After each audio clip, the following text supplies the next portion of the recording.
Today, marketing communications increasingly occurs as a kind of personal dialogue between the company and its consumer.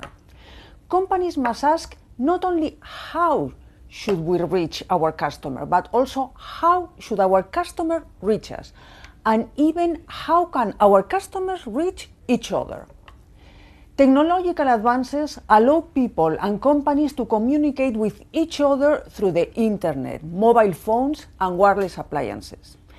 By increasing communication effectiveness and efficiency, new technologies have encouraged companies to move from mass communication to more targeted, two-way communication. Consumers now play a much more participatory role in the marketing process. Advertising is any form of non-personal presentation and communication of products by an identified sponsor. It is a cost-effective way to communicate messages. In developing an advertising program, marketing managers must always start by identifying the target market and buyers' motives. Then they can make the 5 major decisions known as the 5 M's. Mission. What are our advertising objectives? Money. How much can we spend? Message. What message should we send?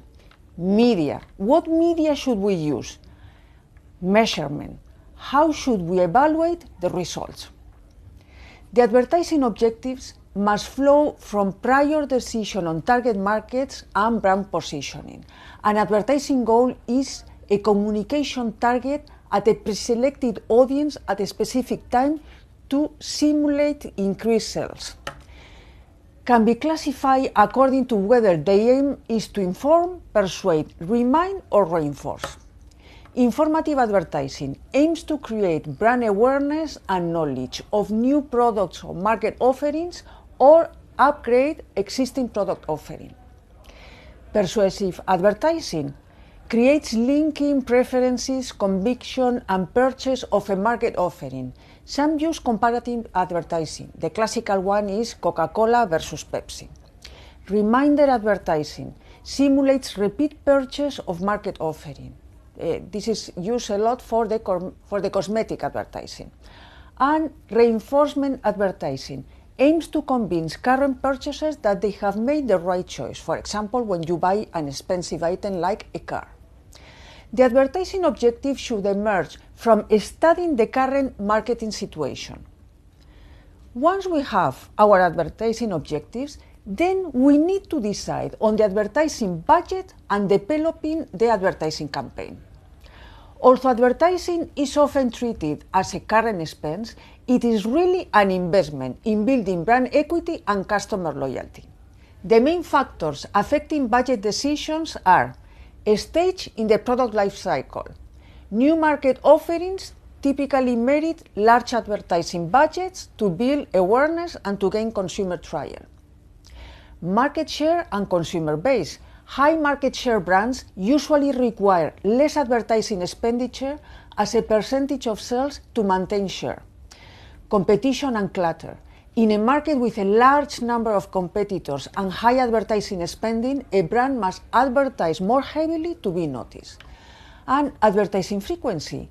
The number of repetitions needed to convey the brand's message to consumer has an obvious impact on the advertising budget. And finally, product substitutability.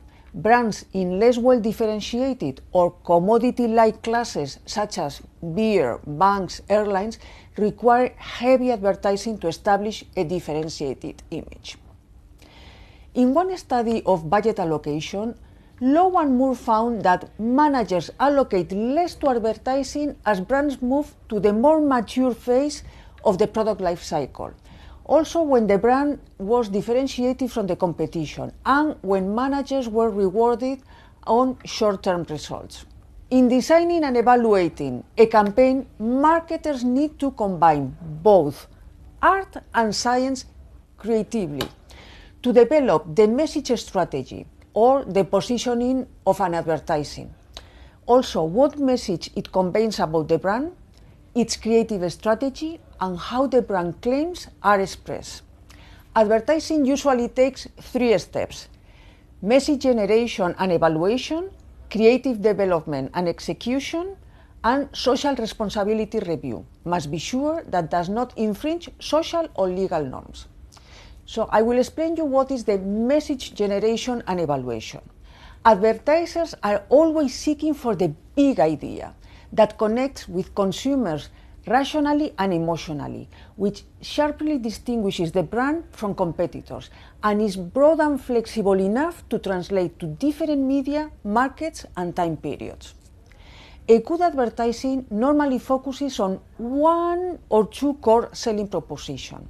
As part of refining the brand positioning, the advertisers should conduct market research to determine which appeal works best with its target audience and then prepare a creative brief. This is the development of a positioning statement and includes the key message, target audience, communication objectives, key brand benefits, supports for the brand promise, and media. Now, I will mention what's the creative development and execution. According to Leo Burnett, a very famous creator of an agency, the secret of all effective originality of advertising is putting familiar words and pictures into new relationships. The advertisement's impact depends not only on what it says, but particularly on how it says it. Execution can be decisive. There are several main medias we can use. Television advertising is generally acknowledged as the most powerful advertising. It reaches a broad spectrum of consumers. The wide reach translates to low cost per exposure. TV has two major strengths: can be effective demonstrating market offering attributes and persuasively explaining their consumer benefit and portray user and usage imagery, brand personality, and other intangibles. Another important media is print advertisements. Print advertisements, magazines and newspapers can provide detailed market offering information and effectively communicate user and usage imagery. Format elements such as size, color, and illustration also affect a print advertisement's impact. Picture, headlines, and copy matter in that order. If we talk about radio advertising, it's a pervasive medium. Its main advantage is flexibility. Stations are highly targeted and advertisements are relatively inexpensive to produce. Radio is a particularly effective medium at morning and evening communication times, and it can be especially useful for small local businesses and can assist large national and international firms to achieve a balance between broad and localized market coverage. The main disadvantage is that lacks of visual images. We have another media that is also quite important, that is place advertising. It's a broad category, including many creative and unexpected forms to capture consumers' attention. It is more effective to reach people where they work, play, and shop. So I will mention some of the more important ones. Billboards now use colorful, digitally produced graphics, backlighting, sound movement, and usual images. Public spaces or ambient advertising. Advertisers are placing advertising in unconventional places, such as cinema, airlines, or as well in sports arenas, offices, and hotels, and other public places. There is also product placement. Marketers pay high fees so that their goods will make cameo appearances in films and on TV. And the James Bond films are a clear example of this type of product placement. We have also the point of purchase. There are many ways.